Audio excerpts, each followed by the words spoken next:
అంతేనా? పక్కా కొడతారు. ఇప్పుడు లైవ్ లోకి వచ్చి చూడాలా జాను చూడు డాన్స్ performance?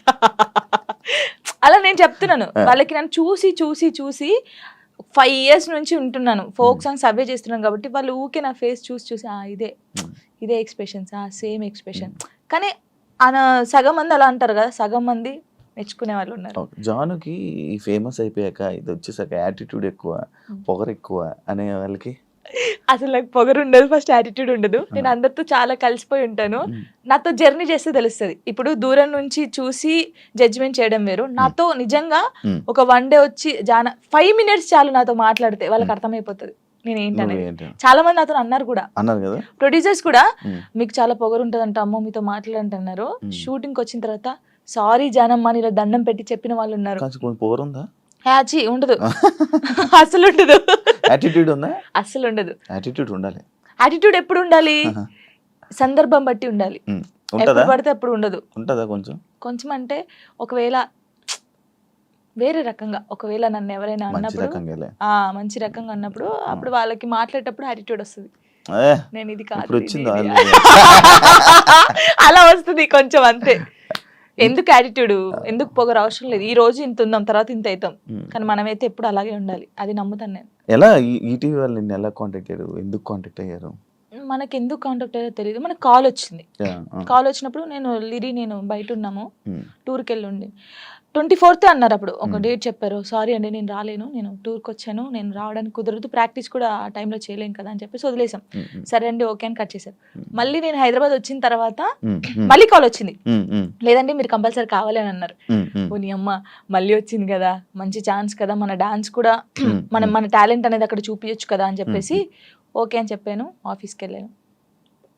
డాన్సర్ టోనీ ఎలా పరిచయం మీ ఇద్దరికి? అంటే నార్మల్ గా మాది గోదావరికని కదా కాలనీ, పాలేది కూడా గోదావరికని. నార్మల్ తను డాన్సర్, నేను డాన్సర్. అక్కడ ఉండేవాళ్ళు రవి అన్నయ్య అని చెప్పేసి వీళ్ళందరూ ఏం చేసేవాళ్ళు అంటే, ఒరే నీ కరెక్ట్ పర్సన్ అంటే టోనీరా, ఇలా బాగుండేది, మీ ఇద్దరు పేరు చాలా బాగుంటది, చాలా బాగుంటది అని చెప్పేసి చెప్పేవాళ్ళు. ఎవరు ఈ టోనీ ఇలా బాగుంటది అని తర్వాత పరిచయం అయింది. పరిచయంలో కలవక ముందే మీకు అందరూ అనేవాళ్ళు? అందరూ అనేవాళ్ళు అక్కడ ఉండేవాళ్ళు. అంటే నేను చాలా అప్పుడు ఇంకా స్పీడ్ చేసేదాన్ని అనమాట డాన్స్. సో తన స్పీడ్ కి నీ స్పీడ్ కి చాలా బాగుంటదిరా అని చెప్పేవాళ్ళు. మా ఫ్రెండ్ రా డాన్స్ పేరుగా బాగుంటది అంటే నిజం పేరు అనేసుకున్నావా?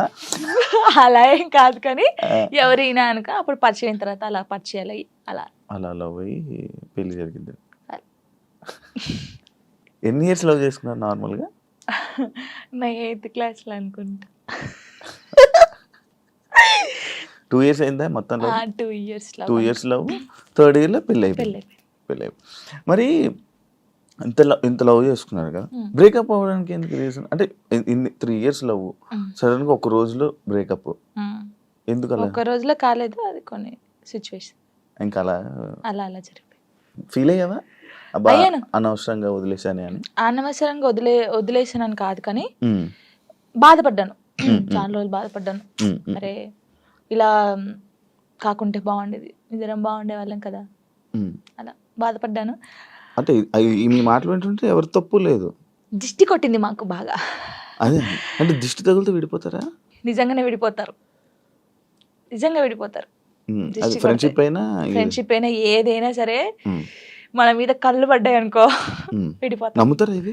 నమ్ముతాను, నేను చాలా నమ్ముతాను. ఇంకా నాకు జరిగింది కాబట్టి నేను నమ్ముతాను. దిష్టి వల్లే విడిపోయింది. ఇప్పుడు తమిళ పెట్టండి, దిష్టి వల్ల విడిపోయిన వీళ్ళిద్దరు ఎందుకయ్యా సామి ఇదంతా నాకు అనిపిస్తుంది ఇప్పుడు. ఏమైనా స్ట్రగుల్స్ ఫేస్ చేసావా విడిపోయినాక? లైక్ పెళ్ళి అయ్యాక కానీ లేకపోతే విడిపోయాక కానీ? పెళ్లిలో పెళ్ళి అయిన తర్వాత బాగున్నాం, ఇద్దరం ఈవెంట్స్ చేసుకున్నాం, లిరిన్ బాగా చూసుకున్నాం, అంత ఇక కొన్ని ఇప్పుడు అవన్నీ మాట్లాడదలుచుకోలేదు నేను. ఎందుకంటే పాతవి తవ్వేసి తన లైఫ్ బాగుంది, నా లైఫ్ బాగుంది, మధ్యలో మళ్ళీ టాపిక్స్ చేసి మళ్ళీ వెనక్కి లాగడం నాకు ఇష్టం లేదు. తర్వాత పెళ్ళి అంటే ఇంకా అయిపోయిన తర్వాత, గొడవ అయిపోయిన తర్వాత చాలా మంది చాలా రకాలుగా మాట్లాడారు నన్ను. అంటే రోడ్డు మీద నడుచుకుంటూ వెళ్ళేటప్పుడు కానీ చాలా, ఇప్పటికీ తప్పట్లేదు అది. ఇంకా లోకంలో మేము ఇద్దరమే ఉన్నాము, మా ఇద్దరికే డైవర్స్ అయిపోయినాయి, వీళ్ళిద్దరే వైఫ్ అండ్ హస్బెండ్స్, ఎవరు విడిపోలేదు అన్నట్టు చేస్తున్నారు జనాలు అయితే. నిజంగా అలా అప్పుడు కూడా అలాగే చేశారు. అప్పుడు చేశారు. అప్పుడు నేను ఇలా వెళ్తుంటే, అరే నేను మొగుడు వదిలేశారంటారా దీన్ని, ఇది ఏం చేసిందోరా, మొగుడు వదిలేశాడు అని చెప్పి అన్నారు. ఇలా వదిలేసిన తర్వాతనే కదా నాకు ఎక్కువ అలా అలా చాలా స్ట్రగుల్స్ పడ్డాను. ఎవరున్నారు నీకు సపోర్ట్గా అప్పుడు? Mummy daddy. అమ్మ నాన్న ఏమన్నారు? మా మమ్మీ డాడీ అసలు మా డాడీ గురించి ఎత్తనే ఏడిపోతుంది నాకు. అంటే మా డాడీ ఎలా అంటే వీళ్ళకి ఎలా ప్రేమ చూసుకోవాలో తెలియదు మా మమ్మీ డాడీకి. ఫస్ట్ ఆఫ్ ఆల్ మా డాడీ గురించి నేను ఎప్పుడు ఎక్కడ మాట్లాడలేదు. ఇక్కడ అంటే అందరూ లవ్ యూ డాడీ. ఇప్పుడు ఈ జనరేషన్ లో అప్పుడు అంటే అప్పుడు వాళ్ళకి తెలియదు. ఇప్పుడు మనం ఏడ్చినా ఎందుకు ఏడుస్తున్నావు, ఇది కావాలా ఇట్లా. ఫస్ట్ మా డాడీకి సారీ అని చెప్పాలని ఉంది గట్టిగా, హక్ చేసుకొని. కానీ ఆయనకి ఆ ఫీలింగ్స్ ఉండవు, అంటే తెలీదు. చెప్పినా కూడా ఎందుకు ఏడుస్తుందో అంటాడు. మా మమ్మీ కూడా అంతే. నేను లవ్ మ్యారేజ్ చేసుకొని వెళ్ళిపోయినప్పుడు కూడా చిన్న మాట అనలేదు నన్ను. చిన్న మాట, ఎందుకు చేసుకున్నావు ఆయన అడగలేదు. మేమిద్దరం కలిసి ఇంటికి వెళ్ళినప్పుడు సారీ డాడీ అని చెప్పి ఇంట్లోకి వెళ్ళిపోయాం అంతే. ఎంత బాగా చూసుకున్నాడు మా ఇద్దరిని తెలుసా. ఇంత మాట కూడా అనలేదు ఎప్పుడు. నాకు ఆయన వద్దు డాడీ అన్నప్పుడు ఏమనలేదు, మళ్ళీ కావాలి డాడీ అన్నప్పుడు ఏమనలేదు. నిజంగా మా డాడీ దొరకడం నాకు చాలా అదృష్టం. ఆయన గురించి ఎప్పుడు అసలు ఎక్కడ మాట్లాడలేదు నేను. ఫస్ట్ టైం మాట్లాడుతున్నాను. ఐ లవ్ యూ డాడీ అంతే. అంటే ఒక అమ్మాయికి ఒక డాడీ సపోర్ట్ ఎంత ఉండాలో కానీ నాకు మా డాడీ ఫ్రెండే. ఇద్దరం కూర్చుంటాం, మాట్లాడుకుంటా ఉంటాం బాగా. రాత్రి కూర్చుంటారు, తాగుతా ఉంటాను, నేను పోస్తా సిట్టింగ్ చేసుకొని కూర్చొని మంచి మాట్లాడుతా. మా డాడీ నాకు ఎప్పుడు ఫోన్ చేయడు. మా మమ్మీ డాడీ అసలు నాకు ఫోనే చేయరు.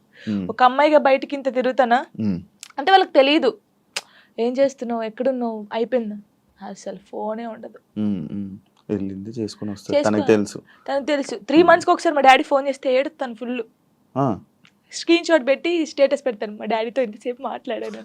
మొన్న నార్మల్ గా ఏడుపు వచ్చేస్తుంటది నార్మల్, లేకపోతే ఒక టాపిక్ ఇక్కడ పెయిన్ ఉంటది కదా. ఇప్పుడు డాడీ గురించి తీసినాకనే పెయిన్ వచ్చింది. మా డాడీతో నేను అంత ఉన్నాను, మా డాడీతో టైం స్పెండ్ చేయలేకపోతున్నాను.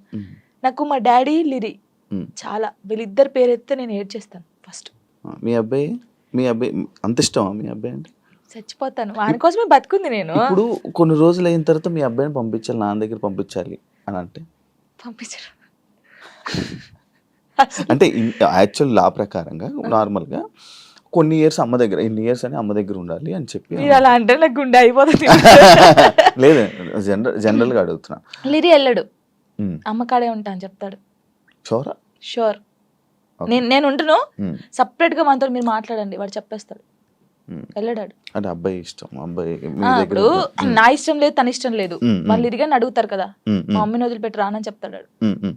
ఇప్పుడు హ్యాపీయా మొత్తం అంతా, మీ అబ్బాయి మీరు అంతా హ్యాపీ? మేమిద్దరం చాలా హ్యాపీగా ఉన్నాం. అవును, యాక్చువల్లీ పేరెంట్స్ మధ్య జరిగినవి పిల్లలకి చెప్పకూడదు, ఎందుకు వాళ్ళని ఇబ్బంది పెట్టడం అనేసి నార్మల్గా అనుకుంటుంటారు బయట, నార్మల్గా జనరల్గా. నేను ఒక దాంట్లో నేను చూసిన దాంట్లో మీరు చెప్పారు, నాకు జరిగిన లైఫ్లో ప్రతి ఒక్కటి నేను మా అబ్బాయితో షేర్ చేసుకుంటానని చెప్పడం జరిగింది. కరెక్ట్ అనుకుంటున్నారా? కరెక్టే. ఎందుకంటే ఇప్పుడు ఫాదర్ మదర్ ఉన్నప్పుడు ఆ పిల్లలకి అవి తెలియకూడదు. ఫాదర్ లేడు, సో అన్నీ నేనే వానికి. నేనైనప్పుడు నా లైఫ్లో ఏం జరుగుతుందో వానికి ఒక్కనికే తెలియాలి, ఎవరికి తెలియకూడదు. ఇప్పుడు వాడు అబ్బాయి అండి, నార్మల్గా చెప్తున్నాను, వాడు ఇంకొక 5 years అయితే పెద్దగా అవుతాడు. పెద్ద అయిన తర్వాత బయటకు వెళ్తాడు, జనాల గురించి తెలిసిందే కదా, ఎవడో ఒక మాట అంటాడు. అప్పుడు వీనికి ఏం తెలియదు అనుకో, వాడు వచ్చి నన్ను క్వశ్చన్ వేస్తాడు, అమ్మ వాళ్ళు ఇలా అంటున్నారు ఏంటమ్మా అని. వీనికి అన్నీ తెలిసాయి అనుకో, మా మమ్మీ గురించి నాకు తెలుసురా, మీరేంట్రా అనేది, వెళ్ళండిరా అంటాడు. దానికి దీనికి ఎంత ఉంది. సో నా కొడుక్కి నా లైఫ్లో ఏం జరిగింది, ఏం జరగబోతుంది అన్నీ తెలియాలి. నేను వానికి అన్ని షేర్ చేసుకోండి, నాకు ఎవరున్నారు ఇంకా షేర్ చేసుకోవడానికి, వాడు ఒక్కడే ఉన్నాడు. సఫర్ అవ్వడా అసలు వాడు నాకు ధైర్యం చెప్తాడు తెలుసా. అవునా? చాలా లిరిని చూస్తే మీరు అలా ఉన్నారు కానీ చాలా మెచ్యూరాడు, చాలా. మీ తెలివితేటలు ఎక్కువ వచ్చినట్టు బాగా. అసలు వాడు వానితో మాట్లాడితే మీకు అర్థమవుతుంది. అంత బాగా మాట్లాడతాడా? అంత బాగా మాట్లాడతాడు. నాకు ధైర్యం చెప్తాడు నేను ఏడుస్తే. ఎందుకు ఏడుస్తారా అలా? ఇంకా మరి బాధ వచ్చినప్పుడు ఎవరికి షేర్ చేసుకోవాలి. ఇప్పుడు బయటకు వెళ్తాం, షూట్స్ చేస్తాం, కొందరు మంచిగా మాట్లాడతారు, కొందరు చెడుగా మాట్లాడతారు. అట్లా మాట్లాడినప్పుడు ఇంటికి వెళ్తాను, మనం చూడగానే ఏడిపోస్తుంది, గట్టిగా పట్టేసుకొని డాడీ ఇలా అన్నారా ఈ రోజు నన్ను అన్నీ చెప్తాను. శివ గారు తెలుసా, నేను ప్రతి పిన్ టు పిన్ చెప్తాను వానికి. నేను నాకు ఎవరైనా ప్రపోజ్ చేసినా ప్రపోజ్ చేశారు లిరి నాకు అని చెప్తాను నేను సీరియస్ గా. ఎవడాడు అంటాడు, ఎవడాడు అంటాడు, నాకు నచ్చలేదు లిరి అని చెప్తాను నేను. ఉండేలే అప్పుడు. చెప్పకూడదు పేరు. చెప్పు ఏ పేరు పేరు చెప్పొద్దులే, స్టోరీ నార్మల్ గా అంటే ఎవరికైనా ఉంటారు, నేను కూడా మనిషినే కదా, నాకు కూడా క్రష్ ఉంటారు. నాకు అనుష్క అంటే క్రష్. హీరోయిన్ మీరు హీరోయిన్ క్రష్ ఇక్కడ నార్మల్ గా ఒకరంటే ఇష్టం ఉండే, అంటే వాళ్ళతో ఎప్పుడు మాట్లాడలేదు, నేను వాళ్ళని ఎప్పుడు కలవలేదు, ఎప్పుడు చూడలేదు, కానీ బట్ కొన్ని వీడియోస్ చూసిన తర్వాత వాళ్ళ వాళ్ళ క్యారెక్టర్ నచ్చి కొంచెం ఇష్టపడ్డాను. ఇప్పుడు ఇది చెప్పారా మీ అబ్బాయికి? చెప్పాను చెప్పాను. చెప్పాను, ఒరే వాళ్ళ క్యారెక్టర్, ఓ అవునా, ఓకే ఓకే. మీ వాడు కూడా నచ్చింది. మా వాడు కూడా కన్వే చేశారా ఆయన దాకా? చెప్పాను. ఆయనకి అబ్బాయికా చెప్పలేదు, చెప్పాలని లోపు పెళ్లి అయిపోయింది. సీరియస్ గా ప్రామిస్ ఇది.